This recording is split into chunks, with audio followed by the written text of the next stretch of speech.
Bunda Haya, Bunda Sari, Profesor Priyatno, dan tentunya yang berbahagia, yang mulia, pemangku manaqib pada malam hari ini, Ibu Hajah Mulyatmi. Ikhwan akhwat rahimakumullah. Syukur kita tidak ada yang lebih mulia dari manusia yang dilimpahi anugerah kenikmatan dari Allah Subhanahu wa taala melebihi iman Islamnya seorang salik di bawah asuhan guru mursyid, di mana agama Islam, ajaran baginda Nabi Muhammad Shallallahu Alaihi Wasallam begitu kompleks, begitu lengkap. Kelengkapan itu artinya berada pada tingkatan-tingkatan umat Rasulullah Shallallahu Alaihi Wasallam, di mana orang kaya kita di bawah asuhan rohani, guru rohani kita, Syekh Mursyid, tentunya kita bukan sekedar apa adanya, tetapi kita merasakan betul betapa mulianya, betapa nikmatnya, betapa sempurnanya, betapa indahnya, dan betapa yang lain merupakan buah dari ajaran baginda Nabi besar Muhammad Shallallahu Alaihi Wasallam. Oleh karena itu, di antara kemuliaan itu Allah Subhanahu wa taala menghadirkan pangarsa Abah bersama kita. Dari pangarsa Abah kita menjadi seorang salik melalui thariqah yang kemudian bisa menikmati, merasakan indahnya kehidupan ini. Di antara ajaran baginda Rasulullah Shallallahu Alaihi Wasallam yang senantiasa terus disupportkan oleh guru kita adalah tentang mahabbatullah, cinta kepada Allah, di mana mim pada bulan Muharram ini, mim yang kedua pada bulan Muharram ini, pangarsa guru agung memberikan makna mahabbatullah. Apa itu mahabbatullah? Kemudian apa tandanya orang telah mahabbatullah? Kemudian bagaimana untuk menggapai mahabbatullah? Lalu apa tanda orang yang telah dicintai oleh Allah dan dia mencintai Allah? Ini di awal tahun ini kita muhasabah, kita introspeksi, sekaligus kita bersyukur kepada Allah melalui pangarsa Abah. Alhamdulillahilladzi faddalana ala katsirin min ibadihil mu'min. Bahwa Allah telah menganugerahkan kita di atas orang mukmin yang lain. Dengan apa? Dengan mahabbah, cinta kepada Allah, yaitu mahabbatullah. Di antara yang disampaikan baginda Rasulullah Sallallahu Alaihi Wasallam akan pentingnya mahabbatullah adalah hadis la yu'minu ahadukum, kalian semua belum bisa dikatakan iman yang sempurna hatta akuna ahabbu ilaihi miwaladihi wa walidihi wan nasi ajmain. Sehingga aku lebih dicintai olehnya dari anaknya, dari orang tuanya, dan dari manusia yang lain. Ikhwan akhwat yang dimuliakan Allah. Rasulullah bersabda bahwa belum dikatakan iman selama Rasulullah belum lebih dicintai dari yang lainnya. Selanjutnya bahwa pangarsa Abah adalah representasi dari baginda Nabi besar Muhammad sallallahu alaihi wasallam. Artinya, ketika Salik ingin sempurna keimanannya, maka bisa diukur seberapa cintanya Salik kepada gurunya.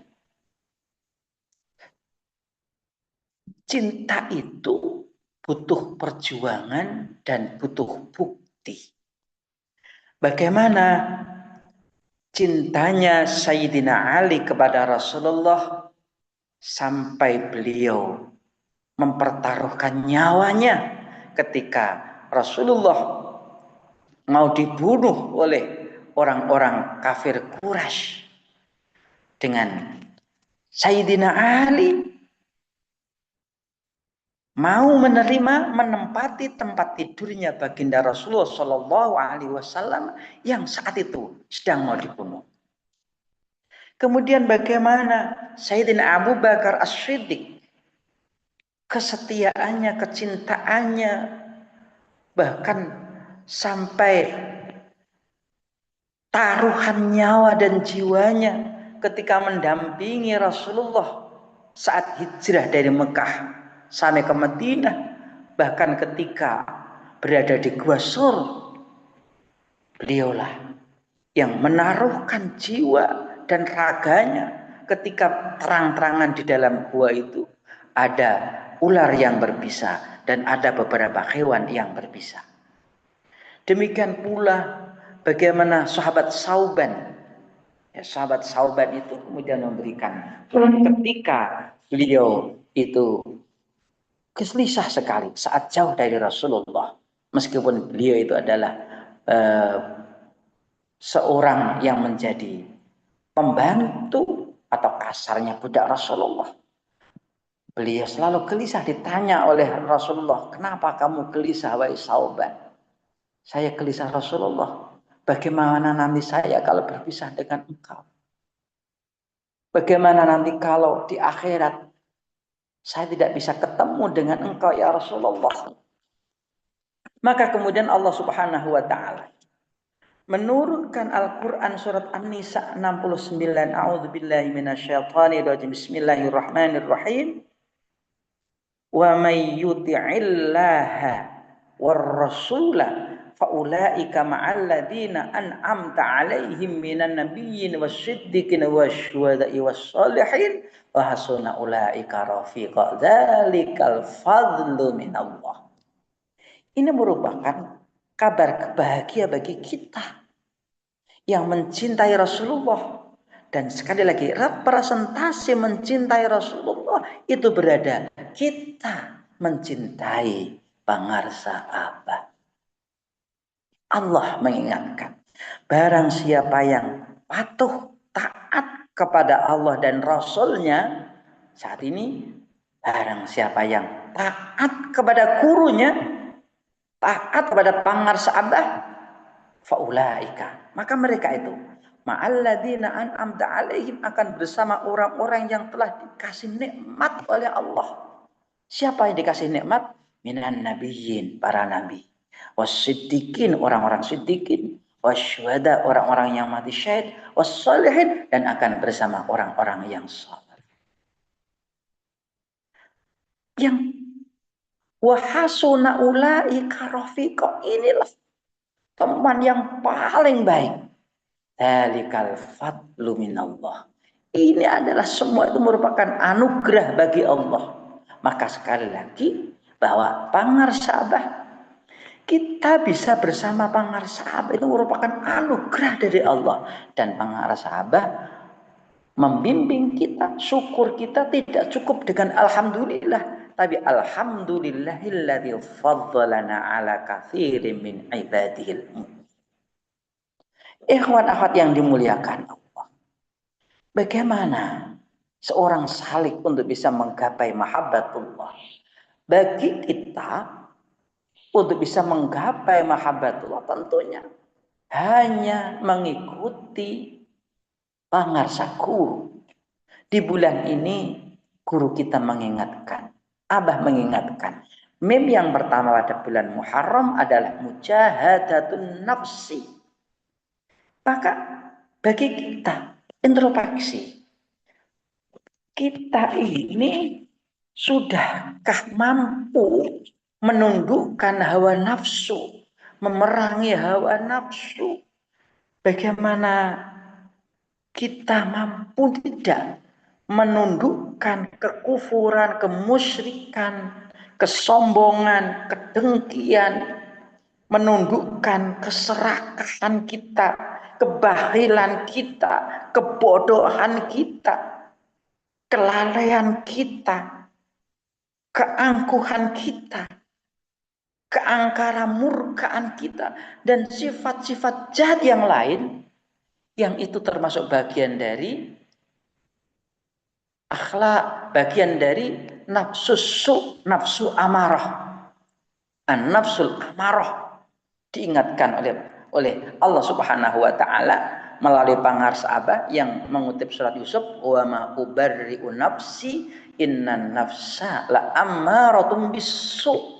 Sesungguhnya nafsu itu banyak mengajak untuk berbuat kejahatan, illa ma rahima rabbi, kecuali nafsu yang telah dirahmati oleh Tuhan. Oleh karena itu kita introspeksi, sudahkah kita sampai kepada penundukan, perjuangan menundukkan hawa nafsu ini? Rasulullah mengingatkan kepada kita, al-qayyisu man dana nafsahu wa hawahu wa amila lima ba'dal. Orang yang cerdas, cerdik adalah orang yang mampu menundukkan hawa nafsunya, tidak patuh, tidak nuruti apa yang menjadi kemauannya dan kesenangannya.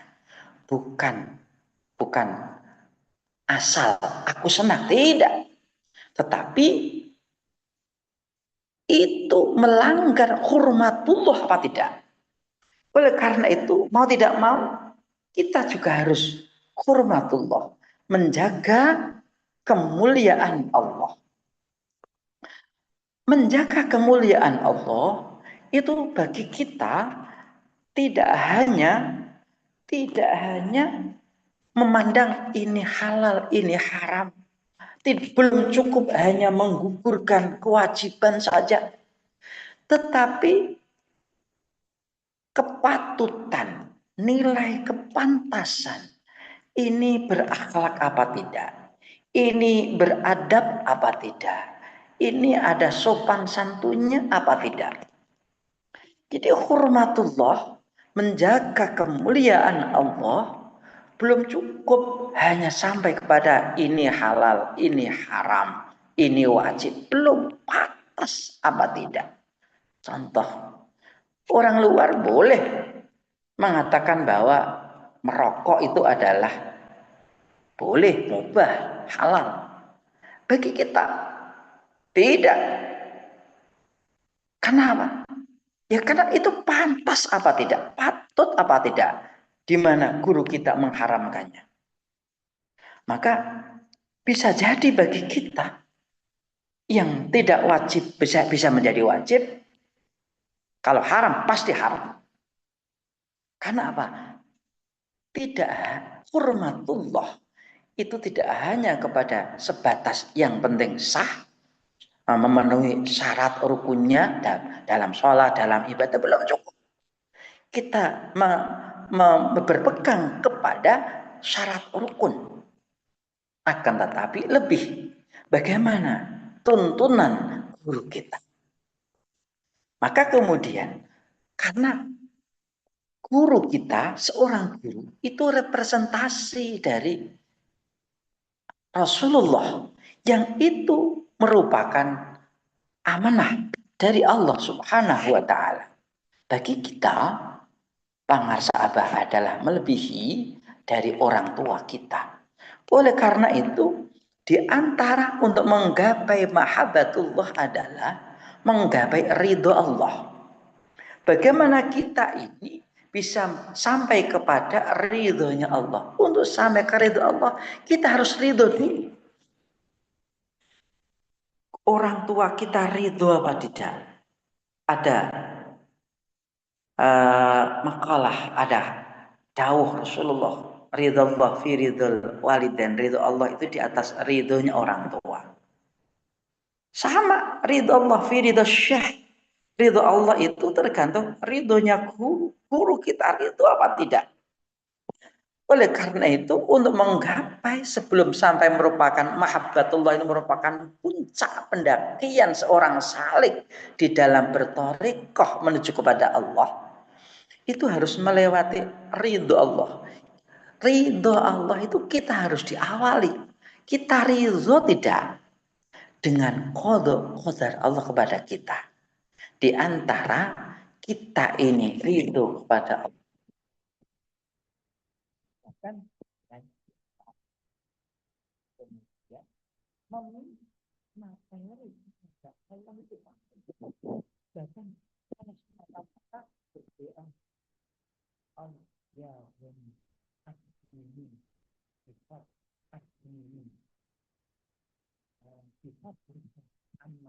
Suaranya hilang ya, Nur? Iya, benar kecil.